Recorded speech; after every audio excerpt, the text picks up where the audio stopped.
Okay, I'm picking up where I left off. In this demonstration, I'm going to show you how I would use transparent glazing to affect the color of this monochromatic underpainting. So let's back up and talk a little bit about the definition of what a glaze is. So technically a glaze is any transparent application of color.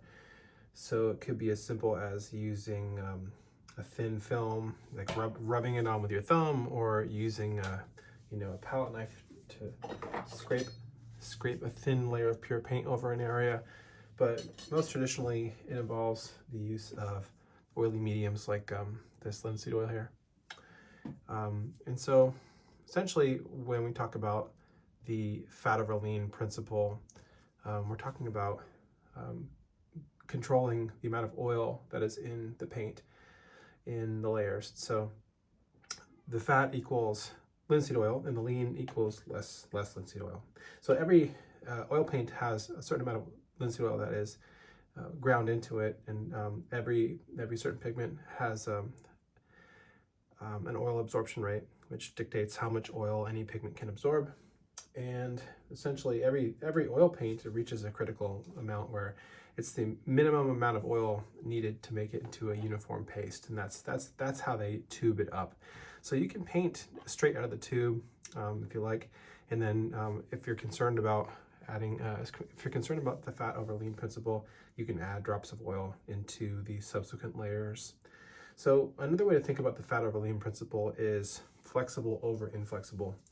So essentially, you want the top layers of your painting to be more oily and more flexible than the underlying layers, and this will basically prevent the cracking that you see on some of the paintings in museums.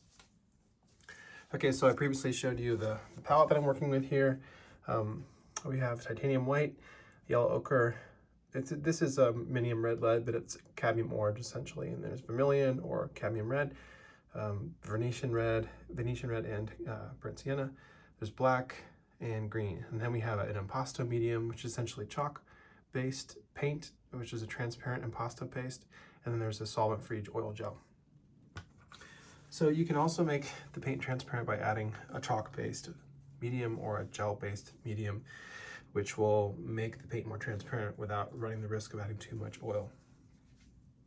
And so I think about the glazing layer is not necessarily like a finishing layer, but more of an intermediate one, and I'll explain what I mean. Sometimes when you're glazing over an underpainting, it deepens the value, and so you can always paint back into that value with light to bring out the highlights again. So I'm going to put just a few drops of oil on the palette in front of each of these colors, and it doesn't have to be very much. And essentially, I'm going to try and approximate some of the hues that I'm seeing from my source photograph here. And I'm going to approximate some of the colors that I'm seeing here. So you can see I got the source image here on a screen. And so the way the glaze works, it's kind of like a stained glass window where light is peering through a filter of color, or maybe in a more modern way, you can think of a Photoshop filter. Okay, so I'm going to make a little bit of a specific mixture here, just using a little bit of Venetian red and ochre, maybe a touch of orange here and there. And this will get painted over the gray area. And you just lay it down as opaque or as thinly as you'd like. It makes sense to kind of work from light to dark, but again, if you lose a sense of luminosity in the highlights, you can always come back in and paint them on top. So I'm kind of putting a little bit more red into the color.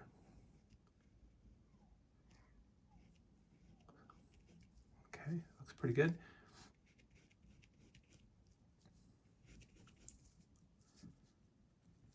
Maybe a touch of red. So there's a whole variety of different colors that you can observe when looking at, the skin tones of someone. In fact, you might notice that there are some undertones of color. Like for example, I see a lot of undertones of red and gold as well, like like orange. There are some areas where the skin is reflecting the light source, and so it actually looks muted. And so I often will use black to mute the color, or gray to mute the color. Using the same brush and keeping it fairly thin. I did not intend to use this as a demonstration, so if I had, I would have oriented the values slightly lighter than the final product, so that I would basically oriented a higher key than I know that I would want to finish with. And this is how you keep the values bright.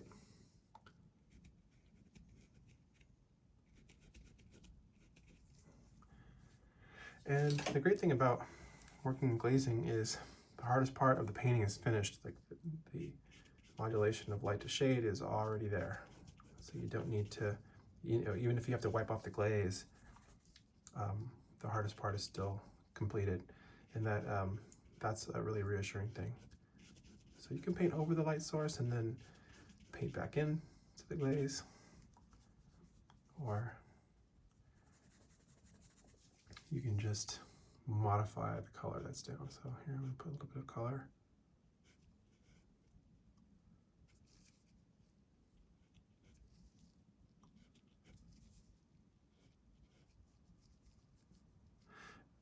And this is an indirect method where the use of monochromatic underpainting is a very specific way to paint. It's not the way that you paint from life necessarily, unless you were to break it down into stages. So the great thing about this technique is that you can modify a la prima paintings after the paint is dried. So I do this quite a bit to kind of adjust values, or deepen shadows, or maybe enhance the color, making more of sometimes when you're painting from life, you kind of get a little bit muddy colors, and so this allows you to kind of juice up the color, or to get color effects that you wouldn't be able to achieve, like iridescence. So in other words, if you're glazing colors that are complementary, they may create kind of a chromatic black, for example, or a muddy color. And so when you glaze, you're separating them out into stages. You don't run the risk of getting dull colors. You can have a green overlying a red, overlying a blue, and so on, and you can get iridescent effects. Okay, I'm just going to keep moving, and then and applying these colors, and then you'll see me come back in with a little bit of white and touch up some areas.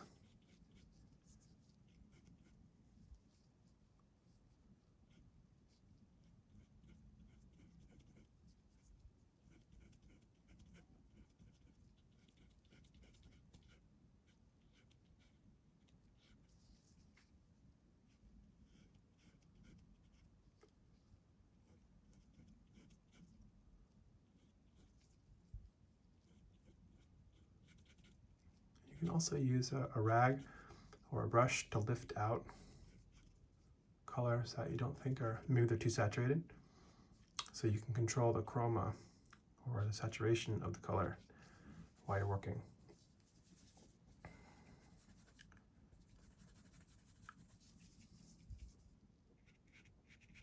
See a little bit more red in the color here now. And if the shadows aren't dark enough, you can also enhance the shadows by bringing in some black. Now, a lot of people don't like to use black because they're trying to keep the colors pure. But personally, I think it's very useful because it allows you to deepen the value and mute the chroma. So when people complain about black as being killing color, and that's exactly why it's useful, because oftentimes skin tones are not highly chromatic. Okay, so I'm brushing in some shadows here just to enhance the color of the shadows.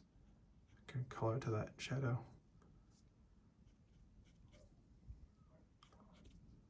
And again, if any of this comes on, if it comes out too strongly, you can always come back and remove color.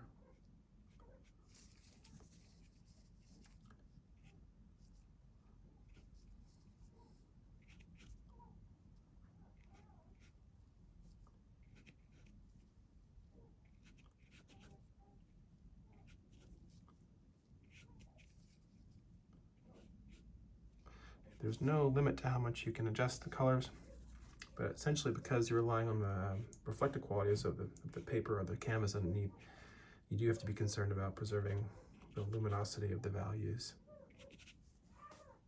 All right, sounds like I have to go help my wife with my daughter, but hope that you learned something from this, and happy painting.